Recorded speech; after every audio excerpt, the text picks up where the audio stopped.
Hello ನಮಸ್ಕಾರ, ನೀವು ನೋಡ್ತಾ ಇದ್ದೀರಾ ಇಂಡಿಯಾ ಫಸ್ಟ್. ನಾನು ರಕ್ಷತ್ ಶೆಟ್ಟಿ. ಈಗ ಹೆಡ್ಲೈನ್ಸ್. ಆರೋಗ್ಯಕ್ಕೆ ನಾಳೆ ಅನಾರೋಗ್ಯ ಕಾಡುವುದಕ್ಕಿದೆ. ಕೋಲ್ಕತ್ತಾದ ಕೀಚಕನ ವಧೆಗೆ ದೇಶದಾದ್ಯಂತ ಕಿಚ್ಚು ಭುಗಿಲೆದ್ದಿದೆ. ಈ ಬೆನ್ನಲ್ಲೇ ವೈದ್ಯರು ಹೆಲ್ತ್ ಎಮರ್ಜೆನ್ಸಿ ಕರೆ ಕೊಟ್ಟಿದ್ದಾರೆ. ಈ ಎಫೆಕ್ಟು ಕರ್ನಾಟಕದ ಮೇಲೂ ಕೂಡ ಪರಿಣಾಮ ಬೀರಲಿದೆ. ರಾಜ್ಯದ ಸರ್ಕಾರಿ ಖಾಸಗಿ ಆಸ್ಪತ್ರೆಗಳ ಓಪಿಡಿ ಕ್ಲೋಸ್ ಆಗಲಿವೆ.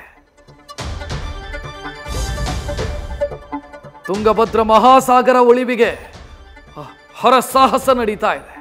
80ಕ್ಕೂ ಅಧಿಕ ಇಂಜಿನಿಯರ್ಗಳ ತಂಡ 2 ದಿನಗಳಿಂದ ಗೇಟ್ ಅಳವಡಿಕೆಯ ಪ್ರಯತ್ನವನ್ನು ಮಾಡ್ತಾ ಇದೆ. 64 ಅಡಿ ಅಗಲದಷ್ಟು ಸ್ಕೈ ವಾಕ್ ಕಟ್ ಮಾಡಲಾಗಿದೆ. ಈ ಮಧ್ಯೆ 33 ಗೇಟ್ಗಳ ಪೈಕಿ 25 ಗೇಟ್ಗಳು ಮಾತ್ರ ಓಪನ್ ಆಗಿವೆ.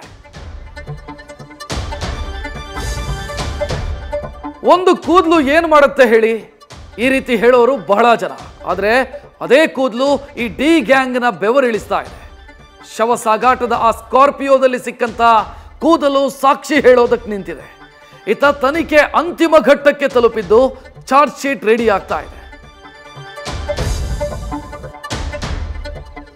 ಕಳ್ಳರಲ್ಲೇ ಐನಾತಿ ಕಳ್ಳ ಇವರು. ಬೆಂಗಳೂರಲ್ಲಿ ಕಳ್ಳತನ ಮಾಡ್ತಾ ಇದ್ದ ಆಸಾಮಿ ಕಾಡ್ನಲ್ಲಿ ಹೋಗಿ ವಾಸ ಮಾಡ್ತಾ ಇದ್ದ. ಇವನ ಖತರ್ನಾಕ್ ಐಡಿಯಾಗೆ ಬೆಂಗಳೂರು ಪೊಲೀಸರೇ ದಂಗಾಗಿದ್ದಾರೆ. ದಮ್ಮಿದ್ರೆ ಹಿಡೀರಿ ಅಂತ ಸವಾಲು ಹಾಕ್ತಿದ್ದಂತ ಗಿರಾಕಿ 70 ಲಕ್ಷ ಮೌಲ್ಯದ ಚಿನ್ನಾಭರಣದ ಜೊತೆ ಸಿಕ್ಕಿಬಿದ್ದಿದ್ದಾರೆ. ಚಿತ್ರರಂಗಕ್ಕೆ ಇವತ್ತು ವರಮಹಾಲಕ್ಷ್ಮಿಯ ಭರಪೂರ ಆಶೀರ್ವಾದ ಸಿಕ್ಕಿದೆ. 70ನೇ ರಾಷ್ಟ್ರೀಯ ಸಿನಿಮಾ ಪ್ರಶಸ್ತಿಗಳಲ್ಲಿ ಸ್ಯಾಂಡಲ್ವುಡ್ ಸುಗ್ಗಿಯನ್ನೇ ಸೂರೆ ಹೊಡೆದಿದೆ. ಕಾಂತಾರದ ಕಾಡ ಶಿವನಿಗೆ ಅತ್ಯುತ್ತಮ ನಟ ಬಿರುದು ಸಿಕ್ಕಿದೆ. ಕನ್ನಡದ ಹೊಸ ಇನ್ನಿಂಗ್ಸ್ ಕಟ್ಟಿದ ಕೆಜಿಎಫ್ ಡಬಲ್ ಧಮಾಕ ಹೊಡೆದಿದೆ. ನ್ಯೂಸ್ ಫಸ್ಟ್ ನಿರ್ಭೀತಿಯಿಂದ ನಿಮ್ಮ ಪರವಾಗಿ.